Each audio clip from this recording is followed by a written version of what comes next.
नमस्कार मेरे प्यारे दोस्तों, आप सब कैसे हैं? आई होप आप लोग अच्छे होंगे, मस्त होंगे और अपनी पढ़ाई ज़बरदस्त तरीके से कर रहे होंगे। दोस्तों हम लोग आज देखेंगे भारतीय इतिहास, यानी हम संपूर्ण भारतीय इतिहास आज हम कवर कर लेंगे। इससे पहले मैंने सारी चीज़ें लगभग कंप्लीट करा दी हैं। आपका 2 टॉपिक बचे हुए हैं, एक अर्थव्यवस्था, देखिए उसके बाद हमारे पूरे चैप्टर कंप्लीट हो जाएँगे।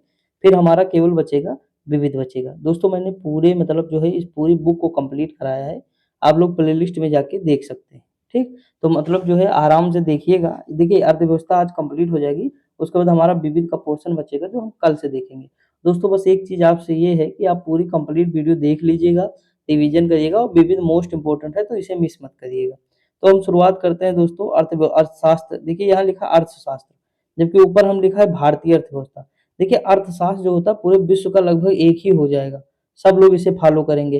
लेकिन भारतीय अर्थव्यवस्था अलग होगी दोस्तों, ब्रिटेन की अर्थव्यवस्था अलग होगी, अमेरिका की अर्थव्यवस्था अलग होगी, जापान की अलग होगी। क्यों? क्योंकि वो अपने-अपने देश के हिसाब से उनके यहाँ जैसे संसाधन होंगे, उस हिसाब से दोस्तों वो लोग अपनी अर्थव्यवस्था का विकास करेंगे ना, तो संसाधन, जनसंख्या ये सब मायने रखेगा ना। तो देखिए अर्थशास्त्र में क्या है, ये सैद्धांतिक है, इसमें सिद्धांत दिए हैं दोस्तों। क्या सिद्धांत दिए? जैसे मान लीजिए महँगाई बढ़ गई, तो उसे कंट्रोल करने का सिद्धांत कहाँ मिलेगा? अर्थशास्त्र में मिलेगा। लेकिन उसे अप्लाई कौन करेगा? जैसे मान लीजिए भारत की अर्थव्यवस्था में वो बढ़ गया, तो हम अर्थशास्त्र के थ्रू ही उसे अप्लाई करके उसे कंट्रोल कर लेंगे।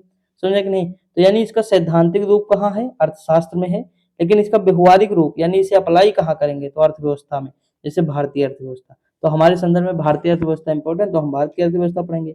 वहीं अगर कोई अमेरिका का इंसान होता, उसे देना होता कोई एग्ज़ाम, तो वो अमेरिकी अर्थव्यवस्था पढ़ता। समझे कि नहीं? तो इस तरह होता है। अब अब हम देखते हैं परिभाषा इसकी अर्थशास्त्र की। लिखा है सामाजिक विज्ञान की वह शाखा जिसमें मानव की आर्थिक गतिविधियों का अध्ययन किया जाता है। अगर हम आगे देखें तो जनक इसके कौन है दोस्तों? तो एडम स्मिथ हो जाएंगे। जॉन, देखिए जॉन मेनार्ड केन्स, इनका नाम आप सुने होंगे। जी एम केन्स, जे एम केन्स या जी एन केन्स, जो भी सुने हो ठीक है दोस्तों। तो ये सुने होंगे नाम आप इनका। ये समष्टि अर्थशास्त्र के जनक है दोस्तों, और ये एडम स्मिथ जो है आधुनिक अर्थशास्त्र के जनक है। अब समष्टि क्या है?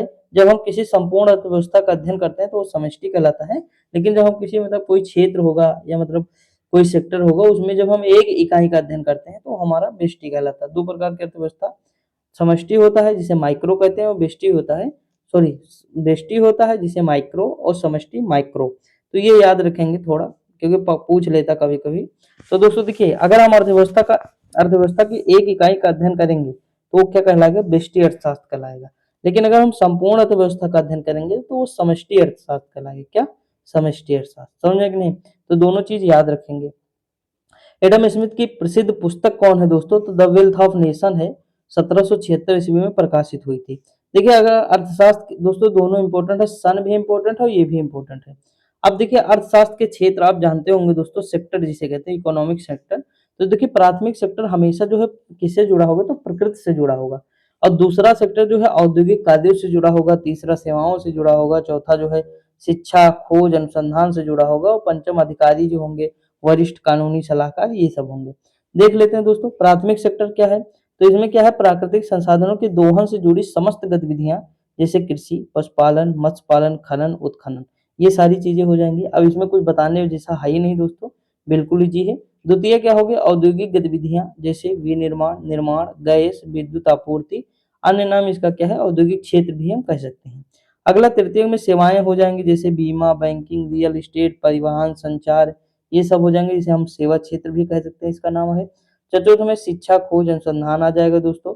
पंचम सेक्टर में क्या आ जाएगा? तो उस उच्च किस्म की सेवाएं, जैसे उच्च स्तर के सरकारी अधिकारी हो जाएंगे, कंपनियों के वरिष्ठ प्रबंधक हो जाएंगे, कानूनी सलाहकार इत्यादि हो जाएंगे। समझ आएगा दोस्तों? तो ये 5 सेक्टर है, याद रखेंगे, एग्जाम में बनता है, एक क्वेश्चन आराम से आपका सही हो जाएगा। अगला है राज्य की भूमिका के आधार पर अर्थव्यवस्था का वर्गीकरण। अगर हम देखें दोस्तों तो एक है पूंजीवादी अर्थव्यवस्था, एक है समाजवादी, एक है मिश्रित अर्थव्यवस्था। देखिए पूंजीवादी अर्थव्यवस्था अगर हम बात करें दोस्तों, तो इसमें जो उत्पादन होता है वो वितरण होता है। ये केवल जो है निजी क्षेत्र के पास रहता है, यानी जो हमारा प्राइवेट सेक्टर होता है उसके पास रहता है। और जो हमारा समाजवादी है, जैसा कि प्रतीत हो रहा है कि हम समान न्याय करने की बात करेंगे, तो ये सीधी सी बात है, सरकार के पास होगा। यानी इसमें पूर्ण स्वामित्व किसके पास होगा? सरकार के पास या राज्य के पास होगा। किस चीज का? तो उत्पादन और वितरण का। समझे कि नहीं? यही हर जगह आपको लगाना है।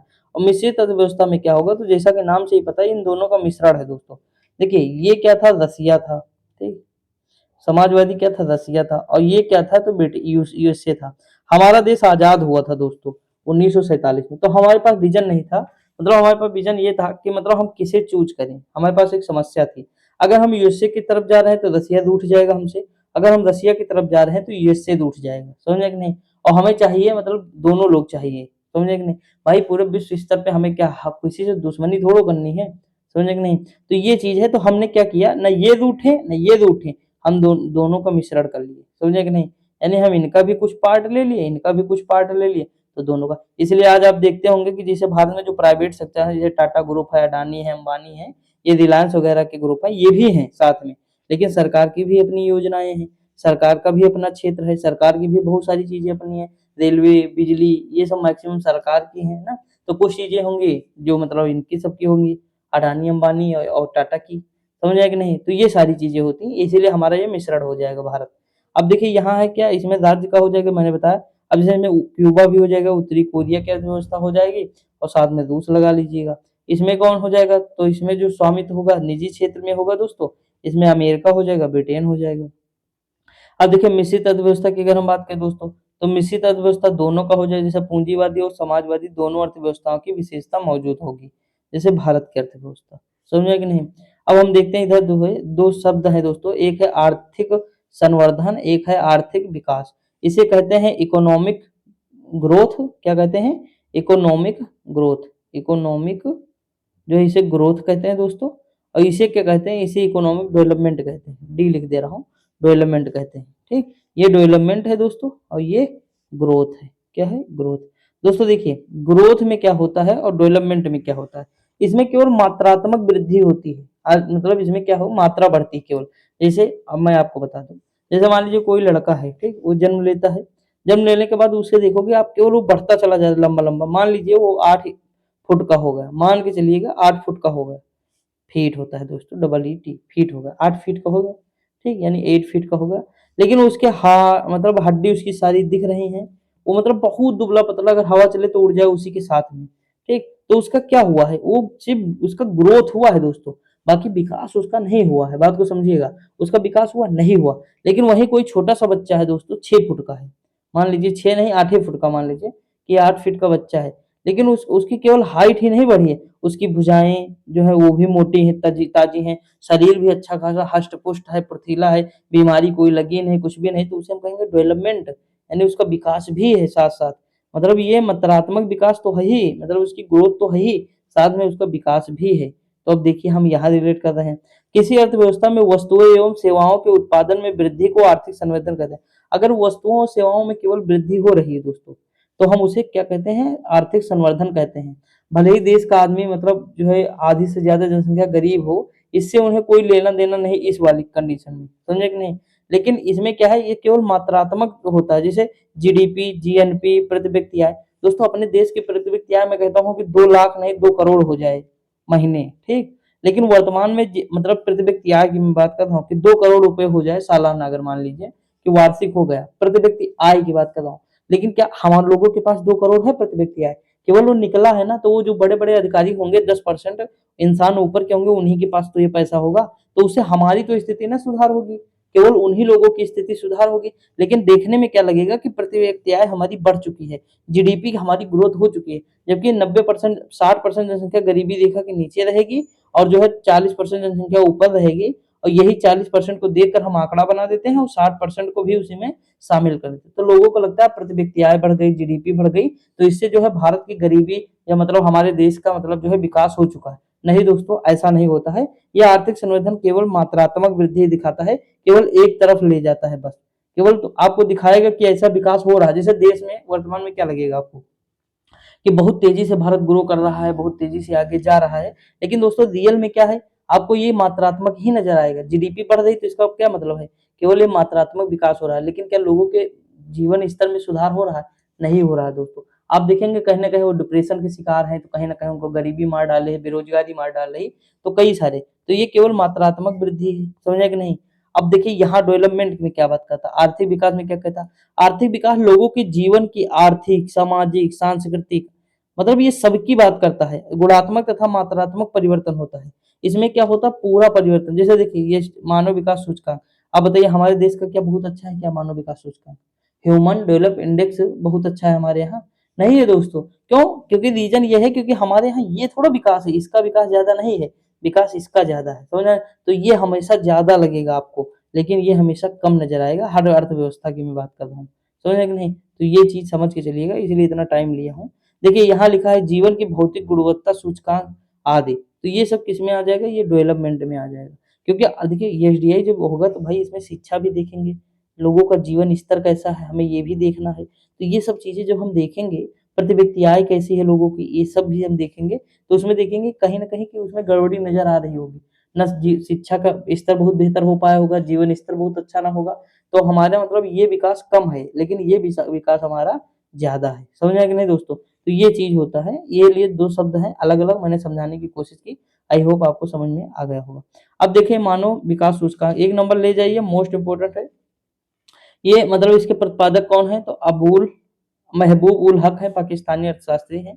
ये जारी कौन करता है? तो यूएनडीपी करता है, यूनाइटेड नेशन डेवलपमेंट प्रोग्राम, यानी संयुक्त राष्ट्र विकास कार्यक्रम। इसके आयाम कौन है? तो आयाम देखिए दोस्तों, शिक्षा, स्वास्थ्य और जीवन स्तर।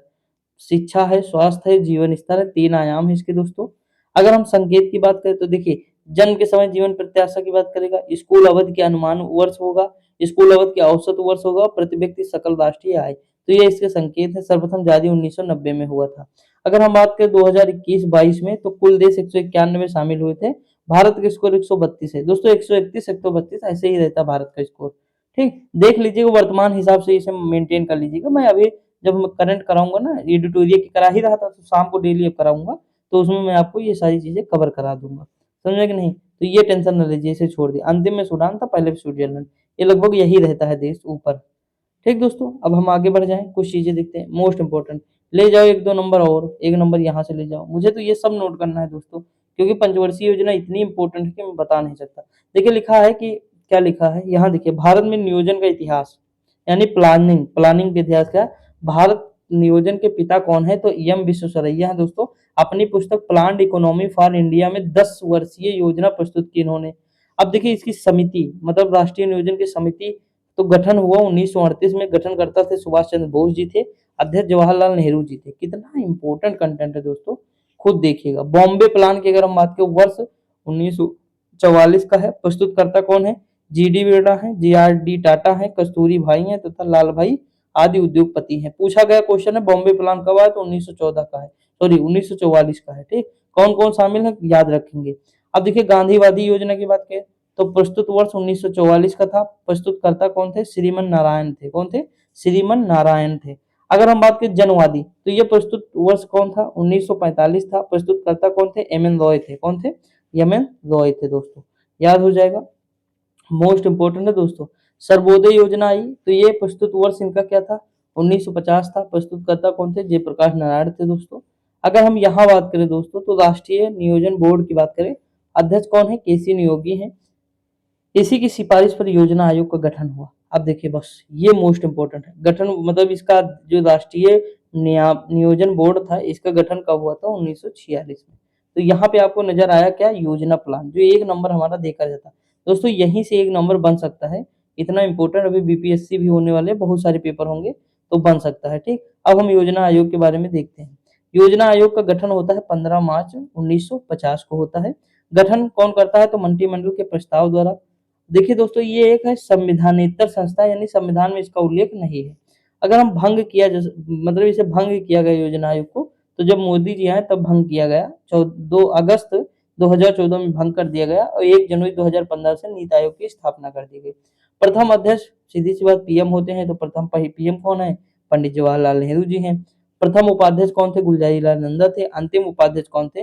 मोन्टेग सिंह अहलुवालिया थे। ठीक, ये याद रखेंगे। अब देखिए भारत में राष्ट्रीय आय की गणना कौन करता है? तो भारत में राष्ट्रीय आय की गणना जो है केंद्रीय सांख्यिकी कार्यालय सीएसओ द्वारा की जाती है। राष्ट्रीय प्रतिदर्श सर्वेक्षण कार्यालय एनएसएसओ इस कार्य में सीएसओ की मदद करता है। अगर हम बात करें केंद्रीय सांख्यिकी कार्यालय यानी सीएसओ की स्थापना कब हुई? तो 1951 ईस्वी में होती है।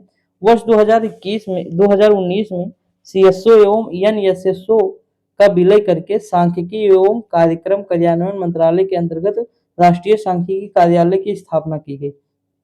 वर्तमान में 2015 से राष्ट्रीय आय के मापन हेतु आधार वर्ष 2021 मतलब 2011-12 है दोस्तों, याद रखेंगे।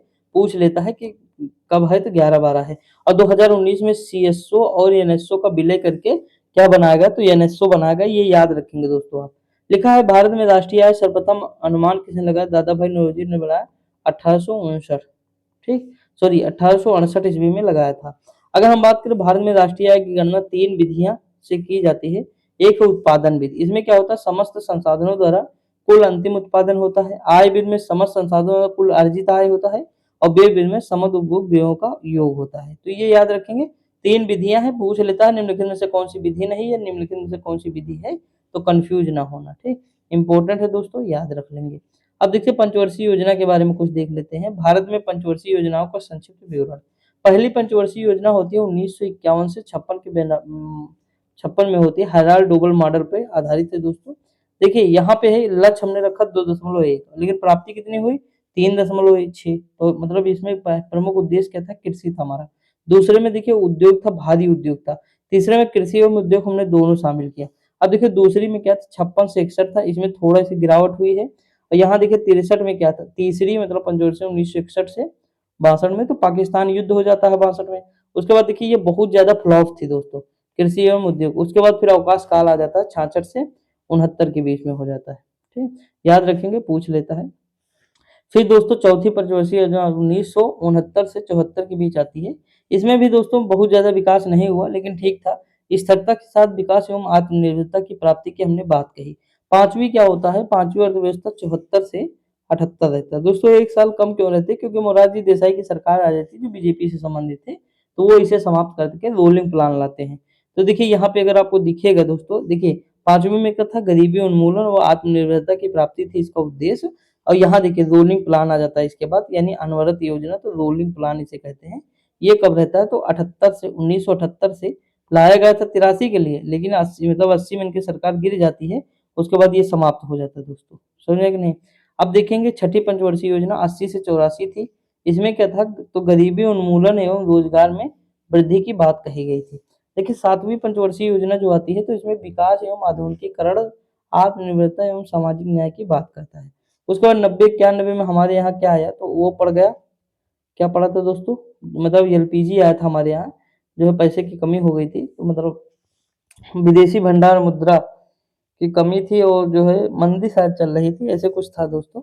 तो वो था एलपीजी, फिर आ जाता हमारे यहाँ। तो ये जो है 1990 से 92 के बीच में ये अवकाश रहता है, ठीक, योजना अवकाश रहता, तो यहाँ 92 होगा दोस्तों, 97 लिखा है। फिर 92 से 97 विभिन्न पहलुओं में विकास, फिर 97 से 2002 न्यायपूर्ण वितरण एवं समता के साथ विकास, 2002 से 7, सॉरी दोस्तों, देखिए 2002 से फिर 2007 के बीच अगर हम बात करें, 2002 से 7 के बीच में अगले 10 वर्षों में प्रति व्यक्ति आय दुगुना करना। फिर 11वीं पंचवर्षीय में तीव्र एवं समावेशी विकास, इंपॉर्टेंट है दोस्तों, पूछा जाता कई बार। और 12वीं आती है 12 से 17, लेकिन बीच में ही समाप्त कर देती है बीजेपी सरकार आती है। तो तीव्र धारणीय एवं अधिक समावेशी विकास, तो ये इतने याद रखेंगे, इंपॉर्टेंट है दोस्तों। अब हम देखते हैं नीति आयोग। तो नीति आयोग की स्थापना होती है, जैसे कि मैंने बताया, 1 जनवरी 2015 को। पूरा नाम क्या है, national institution for transforming India. अब परिचय की अगर बात करें, तो देश का प्रमुख थिंक टैंक है दोस्तों। गठन कौन करते हैं, तो केंद्रीय मंत्रिमंडल के प्रस्ताव द्वारा संविधानेतर या गैर संवैधानिक संस्था है दोस्तों। प्रथम उपाध्यक्ष कौन है, अरविंद पनगड़िया थे। अब देखिए संरचना इसमें क्या होता है, अध्यक्ष होते हैं भारत के प्रधानमंत्री होते हैं। उपाध्यक्ष प्रधानमंत्री द्वारा नियुक्त गया कोई भी व्यक्ति हो सकता है दोस्तों। शासी परिषद सभी राज्यों के मुख्यमंत्री, केंद्र शासित प्रदेशों के राज्यपाल और प्रशासक होते हैं। पूर्णकालिक सदस्य होते हैं अधिकतम संख्या 5 और अंशकालिक अधिकतम संख्या 2। पदेन सदस्य भारत सरकार के 4 केंद्रीय मंत्री प्रधानमंत्री द्वारा नामित है। विशेष आमंत्रित सदस्य विभिन्न क्षेत्रों के विशेषज्ञ यानी प्रधानमंत्री द्वारा नामित है। ये भी मुख्य कार्यकारी अधिकारी यानी सीईओ केंद्र का सचिव स्तर का अधिकारी होना चाहिए। भारत को बांटा गया तो 15 कृषि जलवायु में और 20 कृषि पारिस्थितिकीय प्रदेशों में, ठीक, इंपॉर्टेंट है, इसके अनुसार मैं भी ले लेता हूँ, क्योंकि मुझे भी नोट्स बनाने होते हैं दोस्तों, तो यही मैं सोच के बना लेता हूँ ताकि मजा आ जाते, क्योंकि यहाँ ये देखिए आपकी बार आर ओ में भी पूछा गया था, 20 वाला आंसर था उसमें, ठीक, तो ये यूपी में पूछ लेता कई बार। देखिए अगर हम बात करें हरित क्रांति शुरुआत कब होती है तो 66-67 में होती है। प्राथमिक अगर हम प्रारंभ कहाँ होता है तो पंजाब, हरियाणा, पश्चिमी यूपी में होता है। शब्द किसने दिया? विलियम गाइड ने दिया, या विलियम गॉड भी इन्हें कहीं आपको मिलेगा इस तरह, तो कंफ्यूज ना होना। जनक जैसे विश्व में कौन थे? नॉर्मन बोरलॉग थे, ये अमेरिकी कृषि वैज्ञानिक थे, और भारत में स्वामीनाथन थे दोस्तों। प्रमुख घटक कौन है दोस्तों? देखिए यहाँ पे है जैसे उन्नत बीज हो जाएगा, रासायनिक उर्वरक, कीटनाशक, खरपतवार नाशक, सिंचाई, साख सुविधा हो जाएगा। इसका प्रभाव क्या होगा? तो सकारात्मक प्रभाव, नकारात्मक प्रभाव। सकारात्मक प्रभाव ये हुआ कृषि उत्पादन में वृद्धि हुई, खाद्यान्न आत्मनिर्भरता बढ़ गई, गेहूं चावल के उत्पादन में सर्वाधिक वृद्धि। नकारात्मक प्रभाव ये हुआ कि हमने अत्यधिक जल का दोहन कर दिया दोस्तों। मृदा लवणता में वृद्धि हो गई, मतलब मृदा की जो लवणता थी वो बढ़ गई दोस्तों। अब कृषि प्रतिरूप में बदलाव आ गया। तो ये हमारे नुकसान भी हैं, फायदे भी। कभी पूछ सकता है कि हरित क्रांति के फायदे और नुकसान बताओ, तो मतलब आपको याद होना चाहिए मोटा मोटा, तो ज्यादा बेटर होगा। अब देखिए ऑपरेशन फ्लड की बात करते हैं, तो देखिए 1970 में जो है शुभारंभ होता है इसका। उसके बाद इसका शुभारंभ स्थल क्या है? आनंद गुजरात। दोस्तों जो अमूल देखे हो ना, मिल्क यूनाइटेड लिमिटेड, तो ये आ जो नहीं अमूल का, वो यही है, आनंद है। क्या है? आनंद। आनंद मिल्क, उसके बाद यूनाइटेड लिमिटेड, जो भी होगा देख लीजिएगा, लेकिन ये आगे को मुझे पता है, ये आनंद है। ए से क्या होता है? आनंद होता है। ठीक। उद्देश्य क्या है? देश में दुग्ध उत्पादन बढ़ाना है। जनक वर्गीज कुरियन। कौन है? वर्गीज कुरियन। शुभारंभ जो है 1970 होता है। अब देखिए कुछ चीजें और देखते हैं, ये इंपॉर्टेंट ज्यादा है दोस्तों, नोट कर लीजिएगा। लिखा है कि प्रधानमंत्री की अध्यक्षता वाली आर्थिक मामलों की मंत्री मंडलीय समिति प्रतिवर्ष कुल 23 फसलों का न्यूनतम समर्थन मूल्य यानी एमएसपी घोषित करती है, जिसमें जो है 7 जो है खाद्यान्न फसलें हैं, 5 दलहनी फसलें हैं, 7 तिलहनी है और 4 वाणिज्यिक फसलें हैं। वाणिज्यिक में कौन है? ये इंपॉर्टेंट है, गन्ना, कपास, कच्चा जूट है और नारियल है। देखिए फसलों पर न्यूनतम समर्थन मूल्य की सिफारिश कृषि लागत एवं मूल्य आयोग द्वारा की जाती है। अगला दिया कृषि लागत एवं मूल्य आयोग की स्थापना जनवरी 1965 में कृषि मूल्य आयोग के नाम से की गई थी, जिसका वर्ष 1985 में नाम बदलकर कृषि लागत एवं मूल्य आयोग कर दिया गया। यह कृषि एवं किसान कल्याण मंत्रालय के अंतर्गत कार्य करता है। इसका मुख्यालय कहाँ है? नई दिल्ली में है दोस्तों। अब देखिए भारत में कृषि क्रांतियां, मैंने कई बार आपको बताया एग्जाम में। अब की बार पीसीएस का जो अभी पेपर हुआ था, यूपी पीसीएस में जो पेपर जैसे होम्योपैथिक है, यूनानी है, आयुर्वेदिक है, ये सब हुए हैं दोस्तों। 3-4 पेपर हुए हैं। दो किसी किसी में 2 क्वेश्चन मिल गए हैं, किसी में 1 क्वेश्चन, लेकिन हर मतलब पीसीएस का हर एग्जाम ऐसा कोई नहीं जिसमें ये ना पूछे। अब की बार देखना आएगा तो यहाँ फिर से आएगा, तो ये चीज याद रखिए। जैसे हरित क्रांति किससे संबंधित है? खाद्यान्न से। श्वेत दुग्ध से। नीली समुद्र यानी मत्स्य से है। अगर हम बात करें लाल क्रांति तो टमाटर व मांस से है। गुलाबी क्रांति जो है प्याज, झींगा मछली, औषधि या फार्मास्यूटिकल उत्पादन हो जाएगा। सुनहरी क्रांति बागवानी व शहद एवं फल से संबंधित है। धूसर क्रांति रासायनिक उर्वरक से। रजत अंडा या कुक्कुट पालन। पीत या पीली तिलहन उत्पादन। स्वर्ण रेशा क्रांति जो है जूट उत्पादन से हो जाएगा। रजत क्रांति कपास से हो जाएगा दोस्तों। गोल क्रांति आलू से हो जाएगा। हरित सोना बांस से हो जाएगा। मूंग क्रांति मोटे अनाज से हो जाएगा। बादामी क्रांति मसाला उत्पादन। देखिए बादामी मसाला से भी हो जाएगा दोस्तों, चमड़े से भी हो जाएगा, तो कई सारे आते हैं, वो तो ऑप्शन के हिसाब से जाना पड़ेगा ना। बादामी को ब्राउन ब्राउन भी लिखा रहता, ब्राउनी या ब्राउन जो है ये लिखा रहता है दोस्तों वहां पे। अगला दिया सूक्ष्म लघु और उद्यम सॉरी सूक्ष्म लघु और मध्यम उद्योगों को वर्गीकरण। देखिए जैसे सूक्ष्म उद्योग कौन है दोस्तों, ये समझिएगा। प्लांट मशीनरी या उपकरण में निवेश कितना हो? 1 करोड़ तक हो। वार्षिक टर्नओवर 5 करोड़ तक हो, यानी वार्षिक टर्नओवर कितना हो? 5 करोड़, और निवेश 1 करोड़ हो, तो उसे हम सूक्ष्म कहते हैं। लघु क्या है? प्लांट एवं मशीनरी का उपकरण हो 1 से 10 करोड़ रुपए तक, वार्षिक टर्नओवर 5 से 50 करोड़ तक, तो उसे लघु कहेंगे। मध्यम क्या होगा? तो प्लांट एवं मशीनरी के उपकरण निवेश हो 15 से मतलब 10 से 15 करोड़ रुपए और वार्षिक टर्नओवर हो 50 से 250 करोड़ रुपए तक हो। ठीक दोस्तों। महारत्न, नवरत्न एवं मिनी रत्न कंपनियां। केंद्रीय लोक उपक्रम विभाग द्वारा सार्वजनिक क्षेत्र के उपक्रमों को महारत्न, नवरत्न और मिनी रत्न की श्रेणियों में वर्गीकृत किया गया है। महारत्न कंपनियों की संख्या कितनी है? 12 है। नवरत्न की 12 है। मिनी रत्न की जो है 74 है। वर्तमान में डाटा बदल गया होगा तो ये बाद में देख लीजिएगा दोस्तों, मैं छोड़ रहा हूँ, ठीक, क्योंकि बदलता रहता है, याद रखेंगे। अब ये देख लीजिए कौन कौन से हैं, देखना हो देख लीजिए आप। देखिए national thermal NTPC national thermal power corporation 1975 में स्थापना होती है, नई दिल्ली। उसके बाद ओएनजीसी तेल एवं प्राकृतिक गैस लिमिटेड दोस्तों। Oil and natural gas corporation, ये खा सकते हैं, तो 1956 देहरादून में है इसका। भारतीय इस्पात प्राधिकरण लिमिटेड सेल नई दिल्ली है। कोल तो कोलकाता में पड़ जाएगा। इंडिया ऑयल कारपोरेशन लिमिटेड नई दिल्ली का है। देखिए ये याद कर लीजिएगा आप अपने हिसाब से। GAIL gas authority of India limited GAIL New Delhi में है। भारत हैवी इलेक्ट्रॉनिक लिमिटेड भेल कहाँ है? नई दिल्ली में। Hindustan petroleum corporation HPCL Mumbai में है दोस्तों। एचपीसीएल कहाँ है? मुंबई में है। और भारतीय petroleum corporation limited BPCL Mumbai में दोनों है। एचपीसीएल बीपीसीएल ठीक। Power grid corporation of India limited ये नई दिल्ली है। पावर फाइनेंस कॉर्पोरेशन नई दिल्ली है। ग्रामीण विद्युतीकरण निगम लिमिटेड जो है नई दिल्ली है। देखिए लिखा हुआ है अगला क्वेश्चन की भारतीय औद्योगिक वित्त संस्थानों की स्थापना की बात करें तो आईएफसीआई यानी भारतीय औद्योगिक वित्त निगम लिमिटेड की स्थापना 1948 में। भारतीय औद्योगिक साख एवं निवेश निगम लिमिटेड आईसीआईसीआई 1955 हो जाएगा। इडबी भारतीय औद्योगिक विकास बैंक इडबी के 1964 में हो जाएगा। भारतीय इकाई प्रन्यास यानी यूटीआई तो 1964 हो जाएगा। भारतीय औद्योगिक निवास बैंक यानी आईआईबीआई 1971 हो जाएगा। भारतीय आवास बैंक एनएचबी जो है 1988 हो जाएगा। सिडबी 1990 हो जाएगा।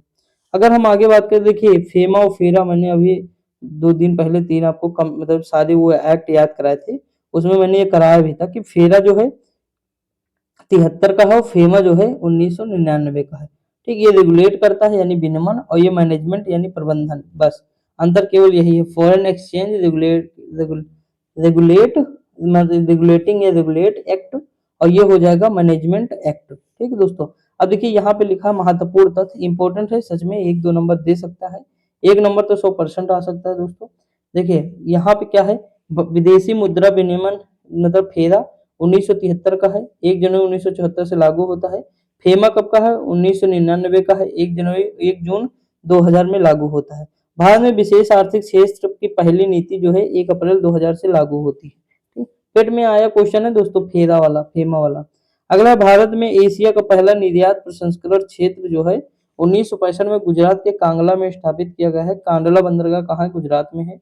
औद्योगिक नीति 1991 द्वारा भारत सरकार ने 24 जुलाई 1991 को नई आर्थिक नीति की घोषणा की। इसके द्वारा देश में उदारीकरण, निजीकरण और वैश्वीकरण की शुरुआत हुई एलपीजी की। अगला है रंगराजन समिति की सिफारिश के आधार पर वर्ष 2016-17 के बजट से योजनागत व गैर योजनागत व्यय के वर्गीकरण को समाप्त कर दिया गया। ठीक दोस्तों, सॉरी दोस्तों। देखिए अगर हम जीएसटी की बात करें, इंपॉर्टेंट है, 1 नंबर दे सकता है। यह क्या है? अप्रत्यक्ष कर है, भूलना नहीं। पूरा नाम क्या है? गुड्स एंड सर्विस टैक्स यानी वस्तु एवं सेवा कर है। उद्देश्य क्या है? एक देश एक कर प्रणाली लागू करना है। लागू किया गया 101वां संविधान संशोधन 2016 द्वारा और इसमें लागू पहले कहाँ हुआ? तो असम में लागू हुआ 1 जुलाई 2017। देखिए जीएसटी में शामिल प्रत्यक्ष अप्रत्यक्ष कर देख लेते हैं। इस बार जो है दोस्तों यूपी पुलिस में हर एक शिफ्ट में क्वेश्चन आए हैं। देखिए राज्य वेट होता है, इधर देखिए राज्य सरकार राज्य वेट लगाएगी, केंद्र सरकार केंद्रीय उत्पाद शुल्क है। ये देखिए पहले हम ये देख लेते हैं राज्य के, फिर केंद्र के देखेंगे। देखिए राज्य में कौन कौन से लगते हैं? राज्य वेट कर लगेगा, मनोरंजन कर लगेगा, प्रवेश कर लगेगा, विलासता, लॉटरी, सट्टाबाजी, जुए पर कर, वस्तुओं सेवाओं की आपूर्ति पर राज्य का उपकर एवं अधिभार और विज्ञापन पर कर व जो है क्रय कर। अब देखिए यहाँ केंद्र सरकार के कर देखते हैं, केंद्रीय उत्पाद कर, अतिरिक्त उत्पाद शुल्क, सेवा शुल्क, सीमा शुल्क, वस्तुओं एवं सेवाओं की आपूर्ति एवं उपकर एवं अधिभार हो जाएगा। ठीक दोस्तों। अब हम देखते हैं यहाँ पे जीएसटी परिषद जो है इसका एक्ट जो है अधिनियम कौन सा है दोस्तों? तो ये जो हमारा अनुच्छेद है दोस्तों 279 ए हो जाएगा। देखिए अध्यक्ष कौन है? तो केंद्रीय वित्त मंत्री हो जाएंगे। उपाध्यक्ष कौन है? राज्य सरकार के वित्त मंत्रियों के बीच से निर्मित है। सदस्य केंद्रीय राज्य वित्त मंत्री तथा सभी राज्यों के वित्त मंत्री। गणपूर्ति क्या हो जाएगा? कुल सदस्य का 50%। और वोटिंग पावर दोस्तों क्या होगा? तो केंद्र सरकार के पास 1/3 और राज्य के पास 2/3। ठीक, मतलब केंद्र के पास 1/3 होगा वोटिंग पावर और राज्य के पास 2/3 होगा। और निर्णय कौन करेगा? तो निर्णय दोस्तों होगा 3/4 बहुमत से। ठीक, याद रखेंगे। तो कुछ चीजें बस आपको ये याद रखना, अध्यक्ष कौन होता है सबसे ज्यादा इंपॉर्टेंट है। ठीक, इसके अध्यक्ष और आर्टिकल ये भूलना नहीं आपको। देखिए इसकी दरें देख लेते हैं दोस्तों। यहाँ 4 दरें दी, 5, 12, 18 और 28%, लेकिन 0% भी है। याद रखेंगे दरें टोटल कितनी है? 5 है। एक सेकंड दोस्तों। देखिए हम आगे देखते हैं वैट। वैट क्या है? तो दोस्तों देखिए यहाँ लिखा वैल्यू एडेड टैक्स, इसका पूरा नाम है। सिफारिशकर्ता कौन है? चलैया समिति है 1991। शुभारंभ होता है 1 अप्रैल 2005 को। लागू करने वाला राज्य कौन है? तो हरियाणा है दोस्तों, पहले राज्य किया 2003 में लागू किया है इसे, ठीक। और देखिए ये भी पूछ लिया है कि कब लागू हुए, तो 2005 में। कर का प्रकार कैसे है? तो अप्रत्यक्ष कर है। लागू करने वाला अंतिम राज्य दोस्तों उत्तर प्रदेश था, 2008 में लागू किया है। अगर हम बात करें दोस्तों आरबीआई की साख नियंत्रण की विधि है, तो देखिए इसके शब्द हैं मोस्ट इंपोर्टेंट, ये शब्द दोस्तों सबसे ज्यादा इंपॉर्टेंट है। देखिए अगर हम बात करें बैंक दर क्या होती है, तो वह ब्याज दर जिस पर आरबीआई अन्य बैंकों को दीर्घकालीन ऋण देता है। ये कौन सा है? दीर्घकालीन ऋण देता है। जैसे आरबीआई बैंकों को अगर जैसे मान लीजिए यहाँ हमारा ये क्या है? आरबीआई है। मैं आपको एक समझा दूं थोड़ा सा मोटा मोटा। ये क्या है दोस्तों? ये आरबीआई है। क्या है? आरबीआई है। ये गांव वाली बैंक हमारी वाणिज्य बैंक है, जो भी हम कह सकते हैं, ये वाणिज्य बैंक है मान लीजिए, ठीक। ये क्या है? वाणिज्य बैंक है। तो दोस्तों आरबीआई एक मतलब ऋण देगा इनको, लेकिन वो दीर्घकालीन ऋण होगा जो देगा, उसे हम क्या कहते हैं? बैंक रेट कहते हैं। क्या कहते हैं? बैंक। यानी वह ब्याज दर जिस पर आरबीआई जो है वाणिज्यिक बैंक को ऋण देगा, वो कहलाएगा बैंक रेट। और जिस पर अल्पकालीन ऋण देगा, मतलब आरबीआई दो प्रकार के ऋण देता है। एक तो आरबीआई देता है दोस्तों वाणिज्यिक, मतलब जो है अल्पकालीन, और एक देता है दीर्घकालीन। तो जो दीर्घकालीन होगा वो बैंक रेट होगा, और जो अल्पकालीन ऋण होगा वो होगा रेपो रेट। क्या होगा? Repo rate. वह ब्याज दर जिस पर आरबीआई अन्य बैंकों को अल्पकालीन ऋण देता है, वो रेपो रेट। देखो ये सारी चीजें कब होते हैं दोस्तों? तब जब महंगाई को कम कंट्रोल करना है या महंगाई बढ़ाना है, तब ये सारी चीजें होती है। समझ में कि नहीं? अब देखिए यहाँ पे मैं समझाऊंगा, रिवर्स रेपो रेट क्या होगा? तो रिवर्स जैसे नाम ही से पता है, रेपो रेट में क्या होता था कि मतलब ये इनको उधार देता था। रिवर्स में क्या होगा? अब ये इनको उधार देगा। तो जब वाणिज्यिक बैंक जो है आरबीआई बैंकों को जो है उधार देते हैं, तो उसे अल्पकालीन इसमें भी होगा, अल्पकालीन ऋण देते हैं, तो रिवर्स रेपो रेट हो जाएगा। नगद आरक्षी अनुपात क्या होगा? तो देखियो बैंकों को कुल जमा का, मतलब बैंक में जैसे मान लीजिए 100 करोड़ रुपए है, तो 100 करोड़ रुपए अगर गांव वाली बैंक में जमा है, तो वो कुल जमा का, यानी जितना जमा हो उसका कुछ निश्चित भाग आरबीआई के पास नगद रखना पड़ेगा। आरबीआई को नगद देना पड़ेगा। इसे क्या कहते हैं? इसे कहते हैं नगद आरक्षी अनुपात, कैश रिजर्व रेशियो। अब देखिए एसएलआर क्या है दोस्तों? बैंकों को अपने जमे का एक निश्चित भाग अपने पास सदैव जमा कोष में रखना होता है, उसे एसएलआर कहते हैं, यानी वैधानिक तरलता अनुपात। देखिए दोस्तों ये कहना क्या है, ये मैं बता रहा हूँ। देखिए ये चारों चीजें आपके समझ में आई, होप आ गई होंगी। मैं ये अब बता दूं आपको। ये इसमें क्या होता है, जैसे मान लीजिए कि यहाँ बैंक है, ठीक, मतलब आरबीआई है, और ये वो गांव की बैंक हो जाएगी, वाणिज्यिक बैंक गांव की हो गई। तो अगर गांव की बैंक जो है कुछ पैसा, मतलब गांव की बैंक से कुछ पैसा आरबीआई रखती है, तो इसे हम कहते हैं सीआरआर, यानी कैश रिजर्व रेशियो, नगद आर। मतलब एक निश्चित भाग ये अपने पास रख लेता, और एक निश्चित भाग जो इनके पास हो जाए, मतलब जैसे मान लीजिए एक गांव की बैंक है, इसे क्या है, एक निश्चित भाग अपने पास सदैव रखना ही पड़ेगा। क्यों? क्योंकि कब किसको जरूरत लग जाए, पैसे जो जमा किए हैं लेने आ जाए, तो उसके लिए रखना पड़ेगा कि नहीं दोस्तों? तो उसके लिए एक निश्चित भाग अपने पास इसे रखना पड़ेगा, और वही जो निश्चित भाग ये रखेंगे ना, उसे क्या कहते हैं? एसएलआर कहते हैं, ठीक। आई होप आपको सारी चीजें समझ में आ गई, एकदम सिंपल में समझाया हूँ आपको। देखिए जैसे मान लीजिए मंदी आ गई, लोगों के पास पैसा नहीं है, ठीक, तो सीधी सी बात सामान बिकेगा नहीं ज्यादा, जब पैसा नहीं तो कोई खरीदेगा क्यों? तो मंदी आने की स्थिति आ जाएगी। तो आरबीआई क्या करेगा? पैसा दे देगा उधार, किसे? तो मतलब इनको दे देगा, वाणिज्यिक बैंक यानी गांव की बैंकों को। अब गांव में ब्याज दर कम कर देगा, ये जो रेपो रेट है ना, ये कम कर देगा। कितना कर देगा दोस्तों? तो ये कर देगा, मान लीजिए 4% पहले पड़ता था, अब 3% कर देगा। जैसे 3% कहेंगे, बैंक से सब लोग लोन लेना शुरू कर देंगे। अब जैसे बैंक से लोन लेना शुरू किया, मार्केट में पैसे पैसा आ गया, तो समोसा 5 का बिकता था, तो अब 7 का होने लगा। क्यों? क्योंकि पैसा ज्यादा है। और देखिए बात को समझिए, पैसा अब लोगों के पास ज्यादा होगा, मान लीजिए खूब सारे पैसा होगा, ठीक, लेकिन सामान तो लिमिटेड होंगे ना। मान लीजिए 4 सामान है, पैसा खूब है, तो एक कह रहा मैं 100 रुपए दूंगा 1 किलो सेब का, दूसरा कह रहा यार 120 ले लो मुझसे, तो क्या होगा? वो 100 रुपए में थोड़ा बेचेगा, फिर 120 में बेचेगा। तो महंगाई अब धीरे धीरे बढ़ने लगी कि नहीं? तो यानी मार्केट अब सही से चलने लगा कि नहीं? लेकिन एक समय बाद आएगा कि महंगाई और बढ़ जाएगी। जब महंगाई और बढ़ने लगेगी ना, तो आरबीआई क्या करेगी? ये लगा देगी रिवर्स रेपो रेट। यानी अब ये पैसा जो है कहेगी कि जितना पैसा जमा किया ये धरो यहाँ पे लाओ। समझ में कि नहीं? तो ये मतलब जैसे बढ़ा देगी, तो रिवर्स रेपो रेट में क्या होगा? मतलब आरबीआई जो है क्या करेगा? ये अपना जो है वो बढ़ा देगा, ब्याज बढ़ा देगा।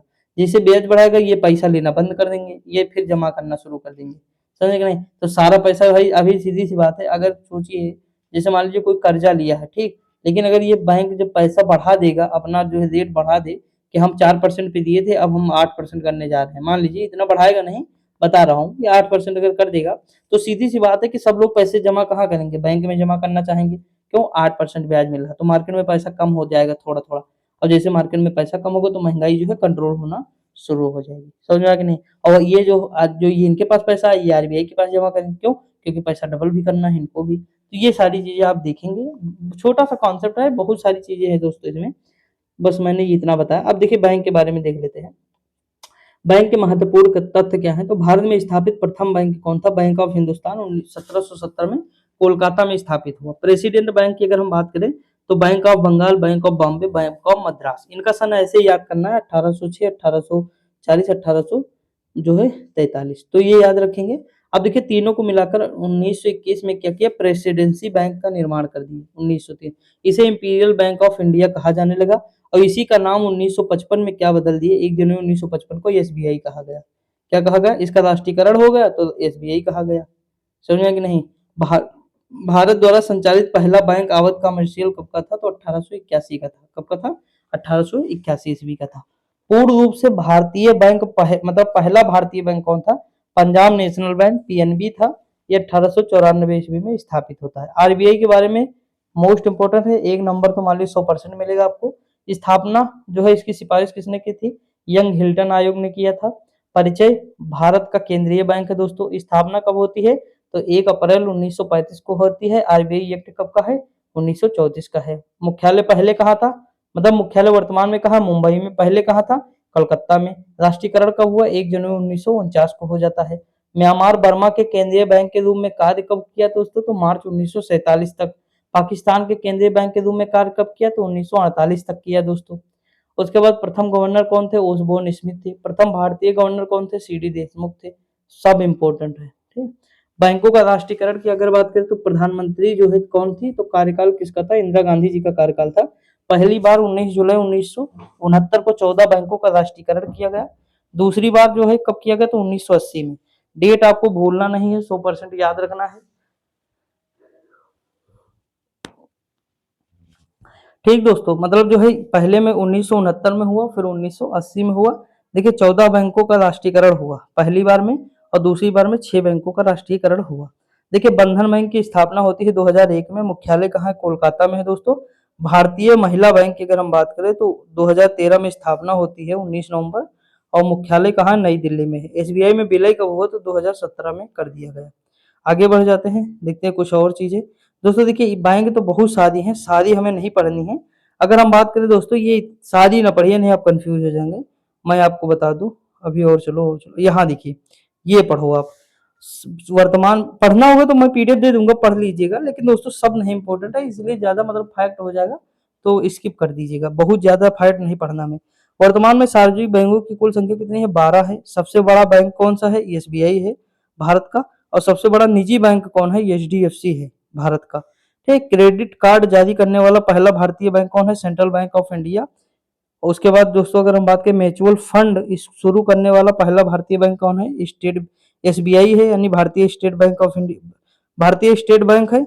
अगर हम बात करें विदेश या लंदन में शाखा खोलने वाला पहला बैंक कौन है? तो बैंक ऑफ इंडिया है, बीओआई है, ठीक, बैंक ऑफ इंडिया। दोस्तों देखिए मैं आपको जो बताने जा रहा हूँ समझिएगा। अब इतना फैक्ट अगर भूलेंगे आप तो बहुत बड़ी गलती करेंगे, ठीक।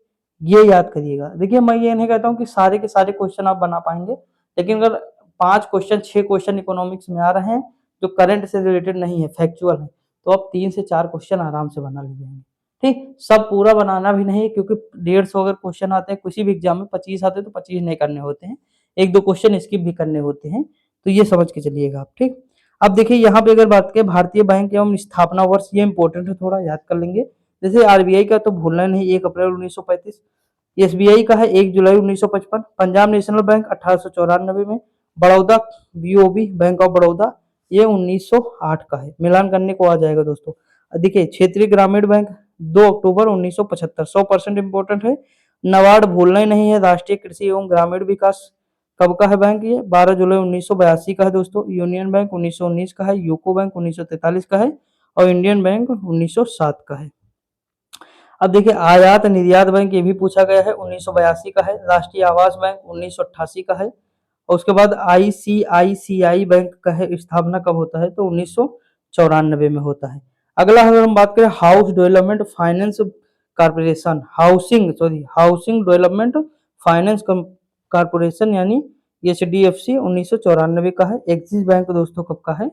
तो ये 1993 का बैंक है, एक्जिम। ठीक, आप देखिए दोस्तों, यहाँ देखिए कुछ चीजें और आ गई। राजस्व नीति की अगर हम बात करें तो कुल राजस्व प्राप्तियां प्लस कुल गैर ऋण जो है पूंजीगत माइनस कुल व्यय। ठीक, उसके बाद राजस्व घाटा, प्राथमिक घाटा क्या होता है? राजकोषीय घाटा माइनस ब्याज अदायगी। राजस्व घाटा क्या होता है? तो कुल राजस्व व्यय दोस्तों माइनस कुल राजस्व आय होता है। अगर हम बात करें प्रभावी घाटा की तो ये हो जाएगा राजस्व घाटा माइनस राज्य को दिया गया विकास अनुदान होता है। बजटीय घाटा क्या होता है? दोस्तों देखिए ऐसे ये समझ में ना आ रहा, मैं समझ रहा हूँ कि ऐसे आपको ना आए, ये दोस्तों बोर्ड पे बताना पड़ेगा सारी चीजें इसमें। लेकिन हाँ ये कुछ चीजें आपको ऐसे पता हो तो ज्यादा सही। जैसे राजस्व घाटा क्या होता है? भाई राजस्व घाटा क्या होगा? जितना हमने खर्च किया उसमें से जितनी हमारी आय प्राप्त हुई। जैसे मान लीजिए भाई घाटा हमें कब होता है? हमारा पास धन हो 5 रुपए और हम खर्च करते हैं 10 रुपए, तो घाटा कितने का आया दोस्तों? 5 रुपए का। क्यों? क्योंकि हमने खर्च से क्या किया? ये घटा दिया जो हमारे पास, तो यही तो किया यहाँ पे देखिए राजस्व घाटा में। कुल राजस्व व्यय यानी जितना खर्च किए और कुल राजस्व आय यानी हम जितना हमारे पास था आय हम प्राप्त किए, घटा दिए, कुल राजस्व घाटा आ गया। बजटीय घाटा में यही था, तो कुल व्यय माइनस कुल प्राप्ति। समझे कि नहीं? तो इस तरह थोड़ा देख लीजिएगा क्योंकि एग्जाम में बन जाता क्वेश्चन, तो सही हो जाता। कि अब देखिए बजट में महत्वपूर्ण तथ्य की अगर हम बात करें, आय व्यय के विस्तृत विवरण से बजट कहते हैं दोस्तों। भारतीय संविधान में बजट को वार्षिक वित्तीय विवरण यानी अनुच्छेद 112 कहा गया है। बजट का निर्माण जो है वित्त मंत्रालय या अन्य मंत्रालयों, नीति आयोग व कैग की सहायता से करता है। बजट वित्तीय वर्ष 1 अप्रैल से 31 मार्च रहता है, इसका वित्तीय वर्ष याद कर लेंगे। बजट पेश करने के 75 दिन के अंदर बजट का पारित होना इम्पोर्टेंट है। अगर हम बात करें दोस्तों, अगला है कि भारत का पहला बजट ब्रिटिश अर्थशास्त्री जेम्स विल्सन ने वर्ष 1860 में प्रस्तुत किया था। स्वतंत्र भारत का पहला बजट दोस्तों मतलब ये जो वित्त मंत्री थे हमारे कौन? षणमुखम शेट्टी, ये चिट्टी, ये 26 नवंबर 1947 को पास किए थे, मतलब पेश किए थे। अगला है कि अब तक सर्वाधिक 10 बार मोरारजी देसाई हो जाएंगे। एकवर्थ समिति की सिफारिश के आधार पर वर्ष 1924 से आम बजट को रेल बजट से अलग कर दिया गया दोस्तों। फिर दिया 1 फरवरी 2017 से रेल बजट को आम बजट के साथ पुनः पेश मतलब मिला दिया गया, एक ही में कर दिया गया। ठीक दोस्तों, अब देख लेते हैं यहाँ पे कुछ चीजें दिया हुए हैं। देखिए दोस्तों ये चीज आप पढ़ लीजिएगा। मुद्रास्फीति के बारे में तो आप जानते ही हैं कि मुद्रास्फीति क्या है? तो वस्तुओं एवं सेवाओं की कीमतों में निरंतर होने वाली वृद्धि को मुद्रास्फीति कहते हैं। मुद्रास्फीति की वस्तुओं एवं सेवाओं की कीमत जो है बढ़ती है तथा मुद्रा का मूल्य कम हो जाता है, यानी मुद्रा की वैल्यू कम हो जाएगी और मुद्रा की मतलब जो वस्तुओं या सेवाओं की कीमत जो है बढ़ती चली जाती है। सीधी सी बात है। अब देखिए इसमें मुद्रास्फीति के मापन के दो हैं, एक थोक मूल्य सूचकांक है, एक उपभोक्ता मूल्य सूचकांक है। तो ये लेटेस्ट आंकड़ा नहीं है दोस्तों, ये थोड़ा आप छोड़ना पड़ेगा आपको क्योंकि ये पुराना डाटा है। ठीक दोस्तों, तो ये इतना समझ के चलिए, दो हैं आप इतना याद रखिए, मतलब उपभोक्ता मूल्य सूचकांक और जो है कौन सा हो जाएगा? तो ये हो जाएगा हमारा थोक मूल्य सूचकांक। ये दो याद रखेंगे मापन के, एग्जाम में कभी कभी क्वेश्चन बन जाता है। देखिए ये करंट जो नहीं है, आधार वर्ष 2011-12 ही है, सब जगह रखना है। लेकिन यहाँ देखिए दोस्तों ये जो है थोड़ा करंट से रिलेटेड मुझे लग रहा है, इसलिए मैं इसे स्किप कर रहा हूँ। ठीक, तो यहाँ पे दोस्तों हम अपना देख चुके हैं, मतलब इकोनॉमी का जो पोर्शन था वो हम देखें। जैसे कुछ चीजें नहीं रहती हैं ये बुक में, मतलब ऐसा नहीं कि ये पूरी मतलब इसमें पूरी चीजें दी होती हैं, लेकिन हाँ ये कुछ चीजें जितनी भी चीजें दी हैं इसमें दोस्तों, मुझे लगता है 3-4 क्वेश्चन जितना मैंने पढ़ाया है बनने के चांस हैं।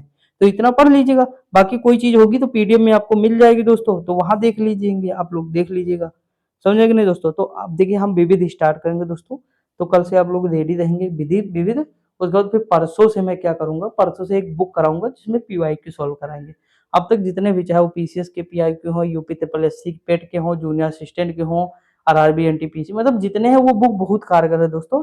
लगभग 5,000 क्वेश्चन उस बुक में है, मतलब सॉरी 5 नहीं 50,000 के आसपास है जो हम करेंगे, और बहुत बेहतरीन तरीके से अलग अलग खंड वाइज दिया हुआ है, तो हम देखेंगे। ठीक दोस्तों, बाकी मतलब आपको वीडियो कैसी लगती है कमेंट करके बता सकते हैं। बाकी आप पढ़ते रहिए, मस्त रहिए दोस्तों, खुश रहिए।